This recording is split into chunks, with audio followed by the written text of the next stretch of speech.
हूं, बताइए कि अचानक से ओबीसी के लिए इतनी मोहब्बतें जब हार गए तब याद आ रहे हैं ओबीसी।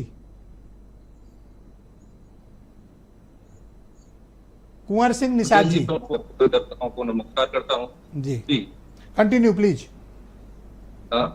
जी प्रदेश जी, बड़ा महत्वपूर्ण बात आपने कही है और ये महत्वपूर्ण इसलिए हो जाती है कि कांग्रेस पार्टी ने हमेशा से पिछड़े दलित वर्ग को भागीदारी देने का काम किया।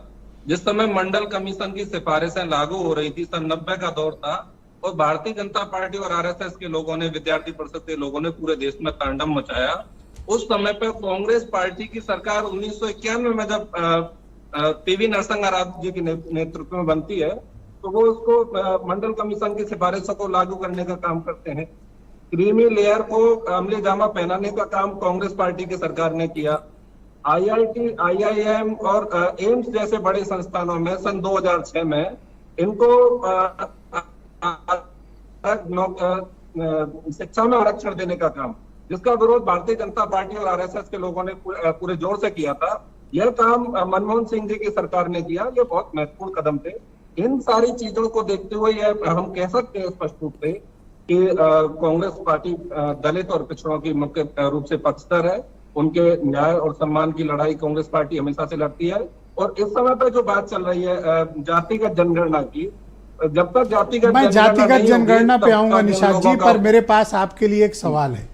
राहुल गांधी इन हाउस बंद कमरे की मीटिंग में कहते हैं कि मैं कोट अनकोट सुना रहा हूं आपको, हम दलित, मुस्लिम, ब्राह्मण में उलझे रहे और इस बीच ओबीसी हमारे साथ से दूर हो गया।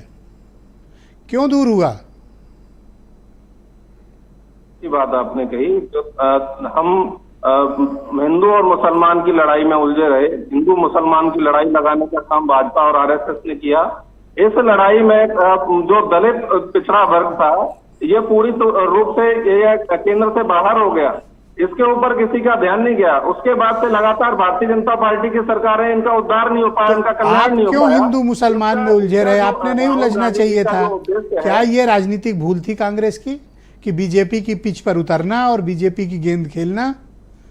अब उस बाउंसर से आपका टूट गया है काफी कुछ।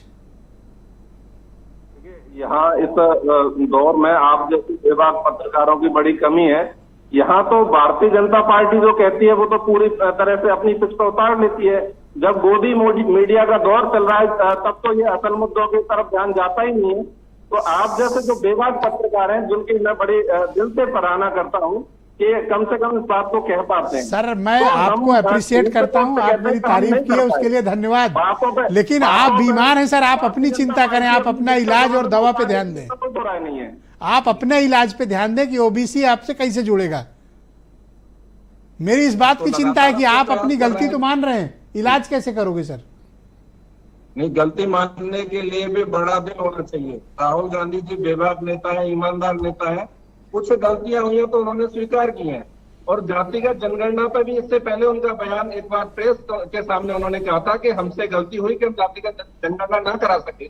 तो कुछ गलतियां हैं उसको स्वीकार कर रहे हैं और आगे उसको आत्मसात करते हुए जो कमियां रह गई उसको देखते हुए हम उसमें सुधार करने का भी निश्चित रूप से काम करेंगे। सर जब लीडरशिप में आपने सब अपर कास्ट ही घुसा रखे हैं, सॉरी टू से मुझे कहना नहीं चाहिए हैं, लेकिन तो आप क्या उम्मीद करते हो कि आपसे कोई क्यों जुड़ेगा?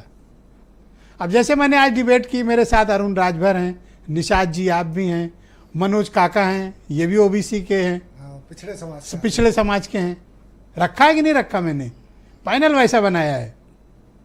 एक पंडित जी रखे हैं, एक ठाकुर साहब भी रखे हैं, सब है हमारे पास, नीलू रंजन जी भी हैं। पैनल बनाया हुआ है, समझ रहे हो ना आप? नहीं, आज मुझे आप प्लीज, आप क्यों, आप बैकअप कवर फायर मत दो, आप शांत रहो। देखिए, जब बात आती है कि सम्मान और भागीदारी देने की, तो इसी उत्तर प्रदेश में अभी नए सिरे से हमारे जिलाध्यक्षों की घोषणा हुई। उस पर 35% हमने पिछड़ों को भागीदारी दी है। तो ये बहुत बड़ा आंकड़ा है। हमारे जो राष्ट्रीय अध्यक्ष है मल्लिकार्जुन खड़गे जी, वो स्वयं एक दलित वर्ग से आते हैं। यूपी की पूरी लीडरशिप अपर कास्ट को दे रखे हो सर, और फिर कह रहे हो कि ओबीसी हमसे भागा क्यों? यही बात तो अरुण राजभर कह ही रहे हैं, आज से थोड़ी कह रहे हैं। मैं किसी खिलाफत नहीं कर रहा हूं, मैं आपको बता रहा हूं कि भाई जब देना है तो अच्छे से दो। जब देना ही है तो मधुरिमा का मिठाई खिलाओ, ये कहाँ इधर उधर आने वाली है उसमें आप देखिएगा, हम अधिकांश भागीदारी देने वाले हैं। Thank you sir. अब मैं बीजेपी के प्रवक्ता को आमंत्रित करता हूँ। 24 सीट बनाकर हम